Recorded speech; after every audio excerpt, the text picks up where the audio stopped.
Salut à toi, c'est Rémi, bienvenue dans cette nouvelle vidéo, j'espère que tu vas bien. Et dans cette nouvelle vidéo, on va voir dans quelle ville investir en Airbnb, dans quelle ville investir en location courte durée en général, dans quelle ville investir en location saisonnière.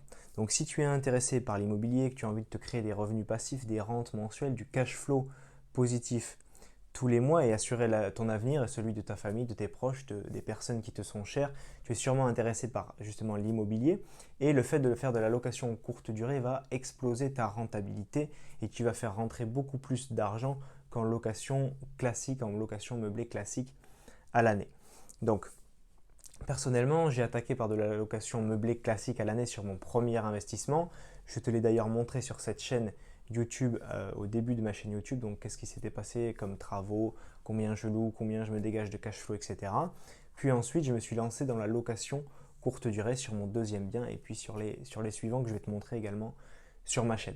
Donc, la location courte durée, ça aide vraiment à passer un cap, à passer un certain niveau financier parce que ça va t'apporter un maximum de cash flow, mais ça demande un peu plus de travail, ça demande un peu plus de mise en place et de coordination que de la location meublée classique à l'année. J'ai beaucoup plus en termes de temps de travail par mois, si tu veux, de travail à faire sur ma location courte durée, même si elle est entièrement déléguée, que sur mon appartement qui est en meublé classique à l'année parce que j'y vais une fois par an et en gros une fois par an s'il y a du turnover ou s'il y a un souci ou quoi, j'y vais une fois par an, alors que la location courte durée, j'y vais pas, mais j'ai toujours quelques petits trucs à régler. Il y a eu des travaux, il y a eu un petit dégât des eaux. Bon, ma prestataire s'en charge et c'est pour ça que je la paye, mais il y a forcément plus de travail sur de la location courte durée et plus de mise en place que sur de la location meublée classique à l'année. Donc maintenant, depuis un petit peu plus d'un an, je te montre mon parcours vers l'indépendance financière, mon parcours immobilier et ma spécialité, c'est d'aider les débutants, donc comme je l'étais il y a de ça maintenant bientôt 2 ans, à se lancer dans l'immobilier, à passer le pas, à franchir le pas et aller vers l'investissement. Donc que ce soit en location meublée ou en location donc meublée classique ou en location courte durée. Mais si jamais tu as envie de faire de la location courte durée, comment faire pour savoir où investir en location courte durée, où investir pour son futur appartement, Booking ou Airbnb. Donc dans quelle ville investir. Donc le problème c'est que si tu te trompes sur le choix de ta ville, le choix de ton quartier, de ta rue, de ton emplacement en général, ça peut être très préjudiciable pour toi et tu peux perdre beaucoup d'argent. Donc ce qui se passe, c'est que dans cette vidéo, on va voir dans quelle ville réellement investir, quels sont les petits tips, les petites choses à regarder dans ta ville pour savoir si c'est une bonne ville pour investir en Airbnb. Ce que tu dois te dire, c'est que la location courte durée, elle n'est pas réservée aux très grandes villes françaises, au top 10 des villes françaises. La location courte durée, elle peut s'appliquer dans une petite ville, une ville moyenne, une grande ville, un village. Cela ne dépend pas du nom de la ville ou de son nombre d'habitants, de son nombre d'industries, etc. Ça dépend de la demande locative. Est-ce qu'il y a de la demande locative pour la location de courte durée dans ta ville? Je vais te prendre un exemple que j'ai eu avec une discussion avec un ami investisseur à moi. Donc pas lui directement, mais un ami à lui a investi à Lourdes. Je ne sais pas si tu connais Lourdes, c'est dans le sud-ouest de la France. Et donc cette ville est une toute petite ville avec des prix au mètre carré qui sont pas très très élevés. On va dire qu'ils sont entre 1000 et 2000 euros le mètre carré, je pense. Et dans cette ville, eh bien, ce qui s'est passé, c'est que lui, il a investi en location courte durée. Ben, tu vas me dire, ouais, mais Lourdes, ça se trouve, tu connaissais même pas de nom, tu sais pas combien il y a d'habitants, ça t'attire pas comme ça. Sauf qu'à Lourdes, il y a un tas de parcours religieux, c'est la fin du chemin de Saint-Jacques-de-Compostelle, bref. J'y connais pas grand-chose là-dedans, je sais juste que c'est une ville étape, une ville très importante pour tout ce qui est religion, je pense que c'est tout ce qui est chrétien. Et donc, il y a une demande énorme en location courte durée dans cette ville, et alors que c'est une toute petite ville. Je te prends un autre exemple, Épernay, en Champagne, c'est justement très prisé pour les locations courte durée, pour les gens qui vont visiter des caves, faire des dégustations de champagne dans cette région. C'est une toute petite ville et pourtant elle a un potentiel locatif qui est énorme. Donc il ne faut pas te fier juste à la taille de la ville, est-ce que tu la connais ou pas et au nombre d'habitants. Il faut vraiment analyser la demande locative. En général, et si tu regardes cette vidéo, c'est sûrement que tu ne sais pas vraiment si tu peux investir dans une ville ou non. Donc là, je t'ai pris deux exemples, mais tu peux en avoir d'autres selon les villes où tu investis, les villes où tu habites, les villes où tu as vécu. Je te conseille toujours d'investir dans une ville que tu connais un minimum. Soit tu y as grandi, soit tu y as fait tes études, soit tu y travailles maintenant. Donc essaye de faire déjà dans une ville que tu connais un minimum. Première chose à faire, ça va être d'analyser le marché. C'est-à-dire que tu vas te connecter sur Booking, Airbnb, on va dire que ça suffit pour avoir ton analyse. Et tu vas regarder les prix tu mets, je viens, on est deux, donc deux personnes, logement entier pour une date très lointaine pour avoir un maximum de studios disponibles ou de T2 disponibles dans ces dates-là.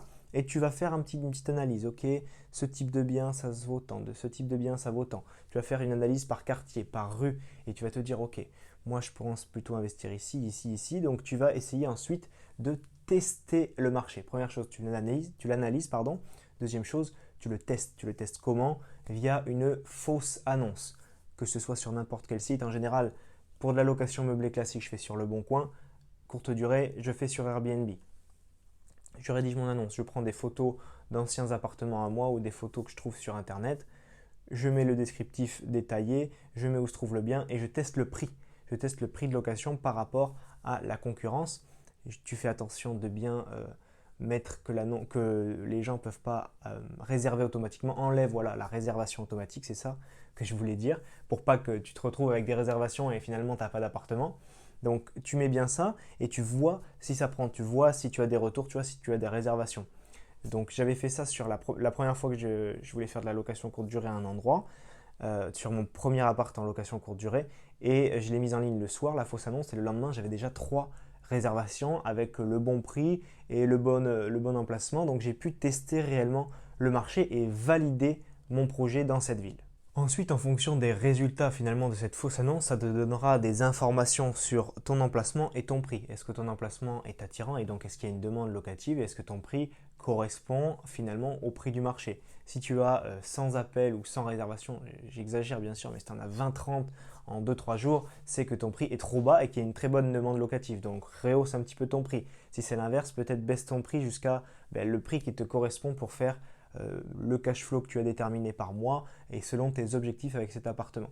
Donc la fausse annonce, ça te permet vraiment de tester le prix et la demande locative, c'est vraiment très très important. Autre chose à faire pour savoir dans quelle ville investir en location courte durée, dans quelle ville investir en Airbnb, c'est de checker les taux de remplissage des hôtels de ta ville. C'est une très très bonne information à avoir, savoir quel est le taux de remplissage des hôtels dans ta ville, et tu peux même pousser l'analyse un petit peu plus loin selon le type de location que tu comptes faire en analysant le taux de remplissage des gîtes par exemple, des gîtes de France par exemple. Je sais que Gîtes de France, ils publient le taux de remplissage par région. Moi j'avais aussi regardé sur les villes, sur les différentes villes sur lesquelles j'ai investi, le taux de remplissage des hôtels, et ça te donnera aussi des informations sur peut-être que dans ta ville, tu peux faire de la location meublée classique parce qu'il n'y a pas beaucoup de demandes locatives. Donc tu peux faire de la location meublée classique pendant 9 mois dans l'année, et pendant les 3 autres mois dans l'année, tu peux faire de la location courte durée parce que tu vois que dans les taux de remplissage, que ce soit des gîtes ou des hôtels dans ta ville, l'été, ça explose. Donc tu fais des baux étudiants, tu loues 8 ou 9 mois de l'année en location classique meublée parce que pendant cette période, il n'y a pas beaucoup de demandes locatives en courte durée. Et par contre, sur les 3 ou 4 autres mois restants de l'été, tu fais de la location courte durée. Tout ça, finalement, ça va te permettre d'écrémer un petit peu quelques villes que tu vas te dire, ok, la demande locative pas forcément bien, ou alors mon prix n'est pas forcément en adéquation avec mes objectifs de cash flow. Ça va te permettre de te donner une première idée et d'écrémer un certain nombre de villes.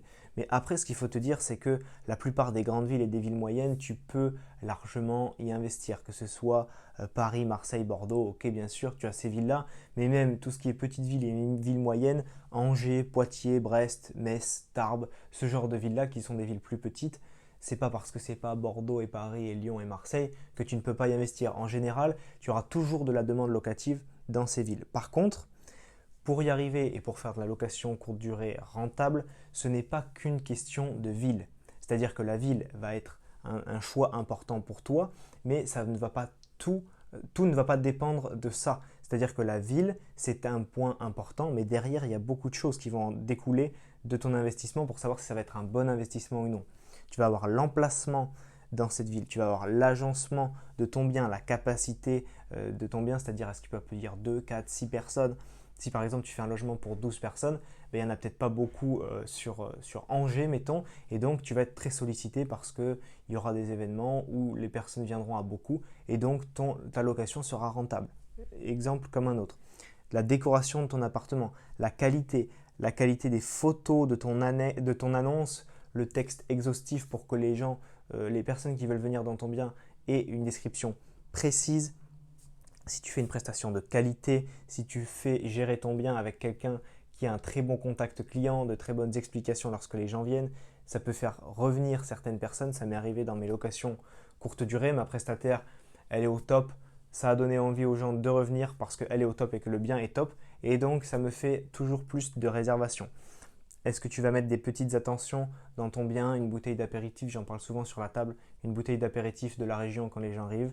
Est-ce que tu mets les frais de ménage? Est-ce que tu as de très bons contacts à leur donner dans la région, que tu leur expliques où sont les transports en commun? Bref, il y a tout un écosystème autour de ta location courte durée et ce n'est pas parce que tu vas investir en plein centre de Toulouse par exemple que tu vas être rentable. Il faut que tout soit en adéquation. Ce n'est pas parce que tu vas investir en plein centre de Angers que tu vas être rentable. Ça dépend des prix à l'achat, ça dépend de tout l'écosystème qu'il y a autour. Donc vraiment, attarde-toi sur les points que je t'ai donnés dans cette vidéo pour choisir la ville où investir en location saisonnière, mais également sur tout l'écosystème qu'il y a autour. Un investissement immobilier, ce n'est pas juste je choisis mon emplacement et un appartement qui fait 25 mètres carrés pour que ce soit un studio basique, on va dire, et ça va fonctionner. Non, il faut travailler sur toutes les composantes de ton investissement pour que cet investissement au global soit réussi. Il n'y a aucun point à négliger. Il faut que tu vises le top des appartements en location courte durée dans ta ville, le top niveau qualité, prestations, photos, annonces, etc. Il faut que tu vises le top et c'est ce qui fera la différence entre les autres et toi et tes beaux appartements et tes appartements qui sont pleins toute l'année.